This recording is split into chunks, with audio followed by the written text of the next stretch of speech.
Hi, I'm Julie. Welcome to my new series, Confessions of a Thriving Scapegoat.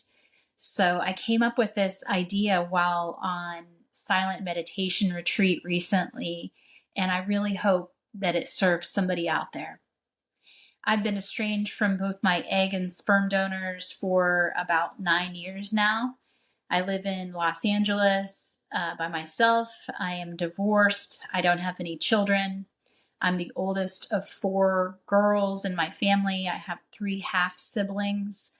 My mother has been married at least 6 times that I know of. I came from her first marriage that didn't last very long. My sperm donor was an alcoholic. He was not really much of a part of my life ever.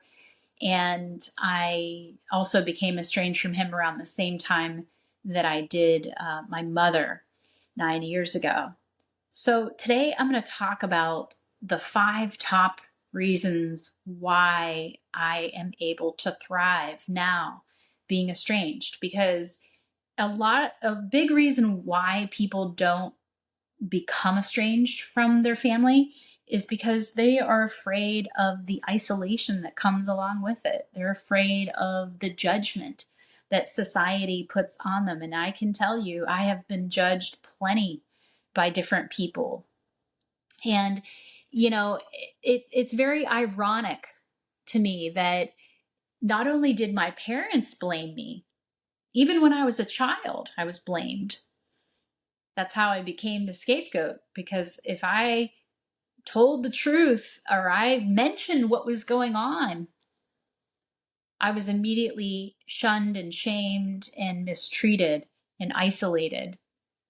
So it's ironic to me that that's what happens in society.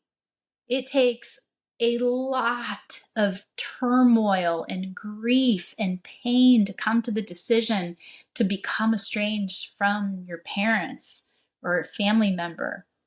It is not an easy decision. So if you're watching this and you are not somebody that is a scapegoat of your family and you have judgment towards someone because they have made the very difficult decision to become estranged, shame on you. Shame on you. You have no idea what it's like to walk in someone else's shoes. And for anybody out there that is considering being estranged and they're terrified of the judgment that could come with it and the backlash from family members, I understand. But today I want to talk about the 5 top reasons of why you might want to become estranged. The first reason is the freedom to be authentic. So it wasn't until I was 35 years old and had an argument with my mother, who lived a quarter mile down the road from me in Florida, that I owned my own house. I had a thriving private practice as a massage and yoga therapist in Florida. And we got in an argument and I hung up on her because she's a borderline narcissist and was raging on the phone with me because I disagreed with her about something.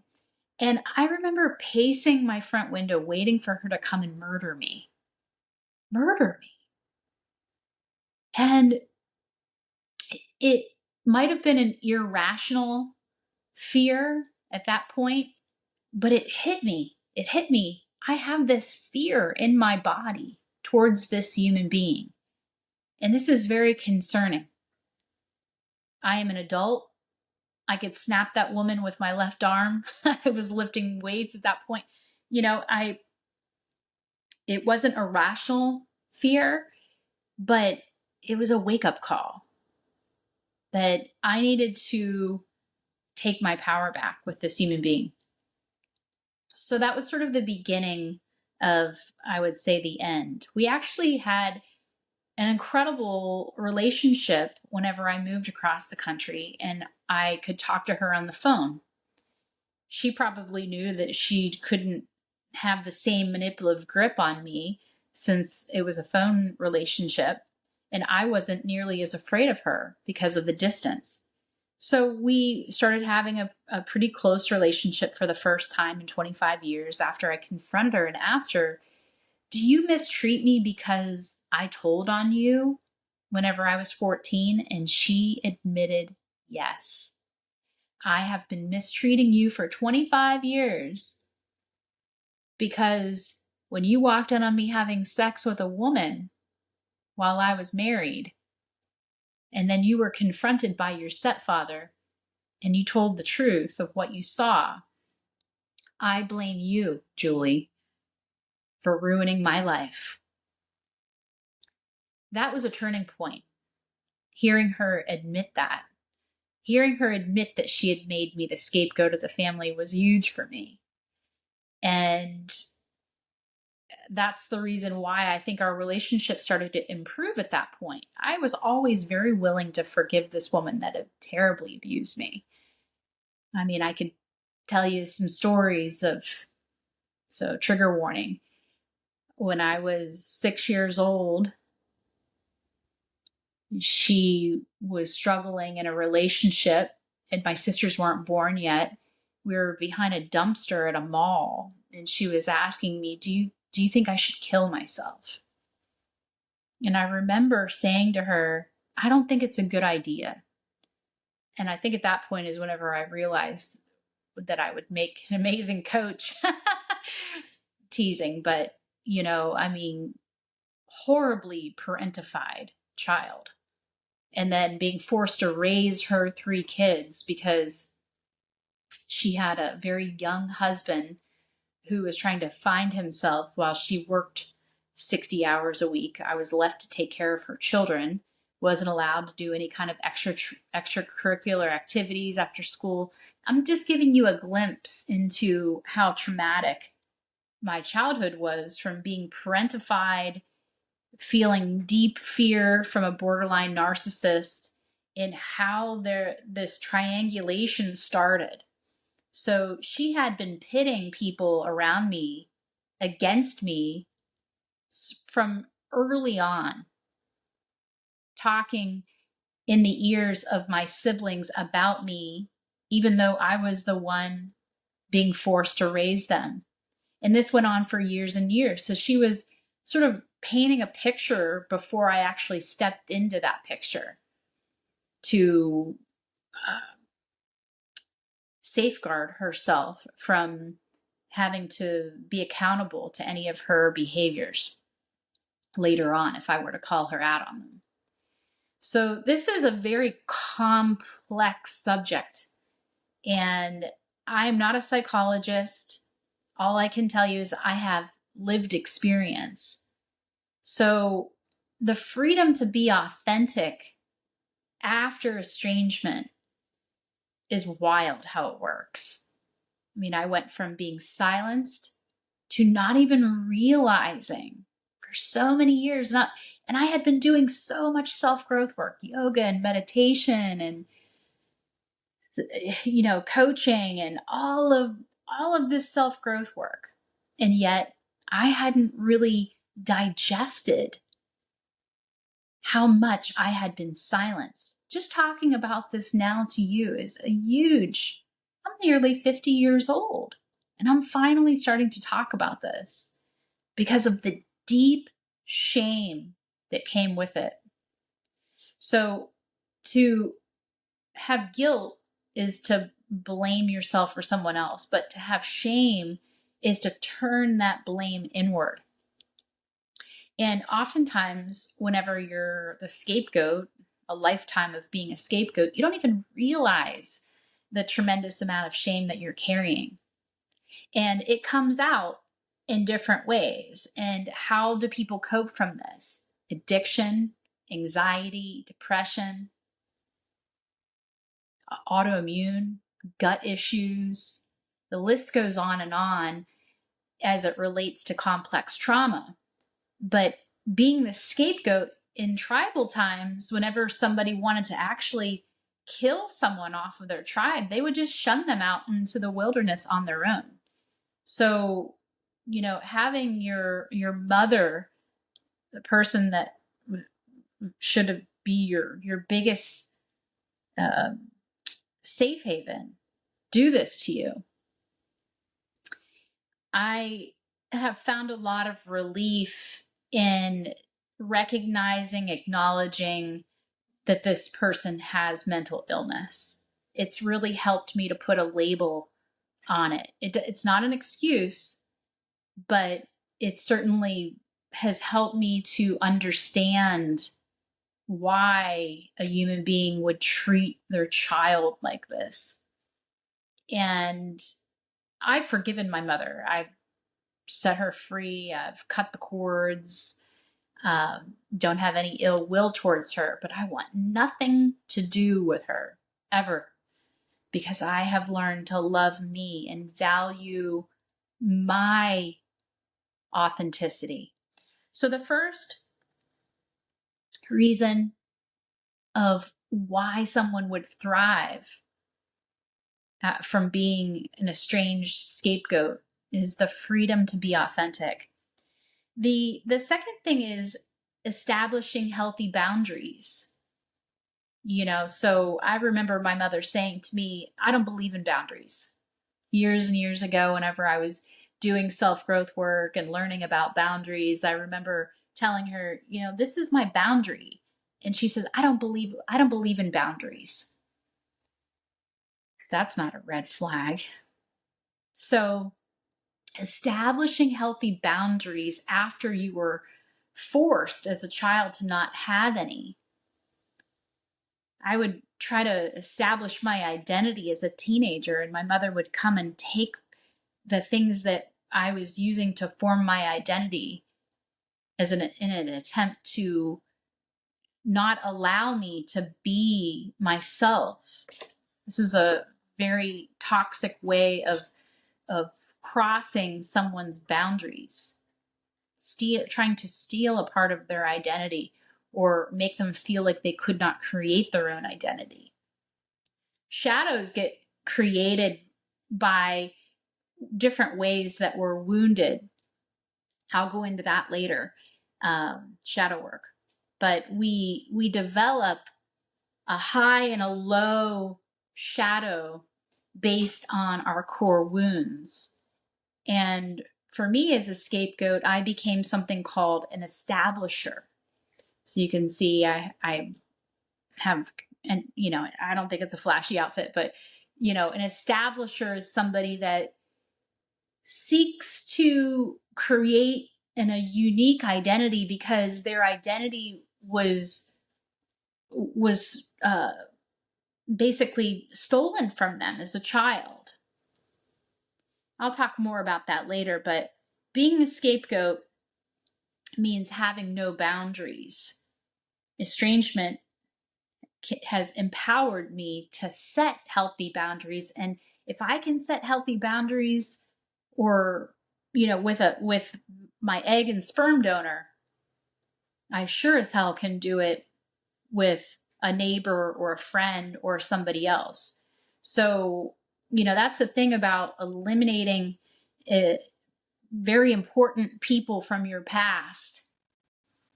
It starts to make life in dealing with people that don't belong in your life so much easier. So it's like peeling off that master Band-Aid. Everything else starts to get easy after you have cut the significant cords of deep, deep grief. I'm not saying that I still don't have grief that I'm processing. I do. Not that much. I've been working on this for 9 years, and working on it for 40 years before that. Just dealing, coping, finding my way, despite not having the support, even when they were in my life. So the third thing is healing and self-discovery. The decision to step away initiates your ability to begin healing. Removing yourself from the toxic environment is the first step. So actively engaging in things like therapy, somatic breath work, yoga nidra, coaching, somatic practices in general are all ways that we can begin to process this grief and pain and anger. So, some people are very judgmental when it comes to anger. We have to feel our feelings in order to move forward. So if you've got all of this anger bound up inside of you from your past and you've never let it out, there's no way you're going to be able to move forward with your healing. The fourth one is building a chosen family. So this can be difficult if you have been really deeply wounded by people that you've trusted, like your parents, to choose a new family, because you may be dealing with something like I did for years called hypervigilance, especially if you've spent a lot of time isolating. Isolating compounds this hypervigilant behavior and energy inside of you.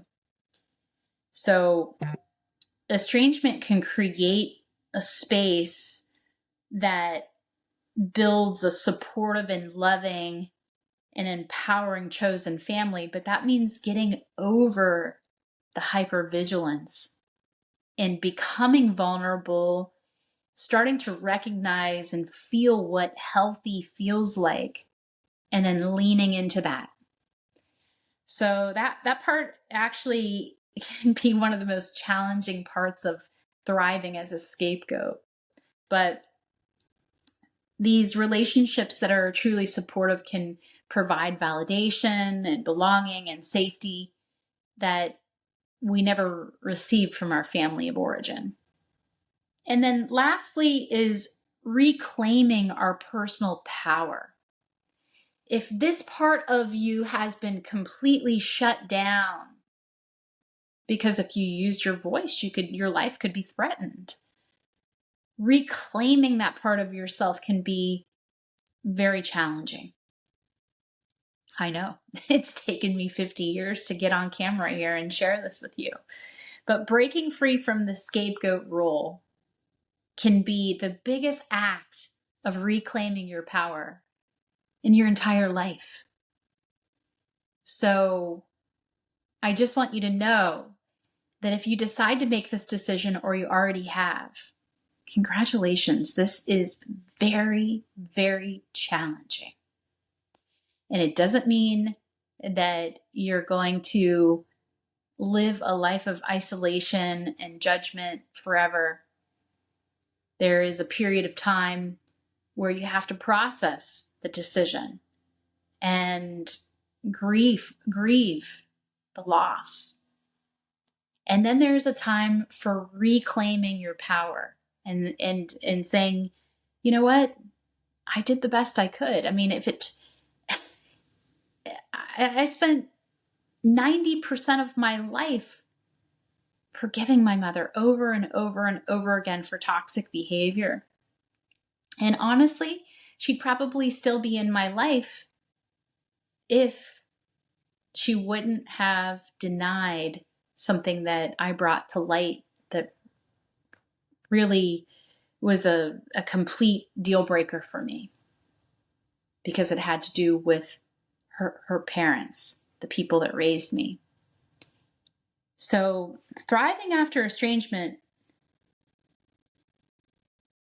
is worth the prison that we keep ourselves in by living in dishonest harmony with people who don't want to admit to the truth, live their truth, and by making this decision, it can give you the biggest sense of inner strength that you've ever experienced. But you do have to go through that grieving period. And I want you to know that I'm here for you. So if you are estranged and you are dealing with things like autoimmune and addiction and anxiety and depression, I understand. But there is a way out, and it's through feeling your feelings. It's through getting supportive people that have gone through it already around you. It's by adopting new ways of being that support your decision and support you, because you matter. You might not have been told that you mattered before, but I'm telling you now, you matter. You didn't deserve to be treated like that. And the only person that can treat you the way that you deserve to be treated now is you. So these powerful reasons highlight the transformation that I personally have had, and I wish for you as well. So if you want to go from surviving to thriving as a scapegoat, message me.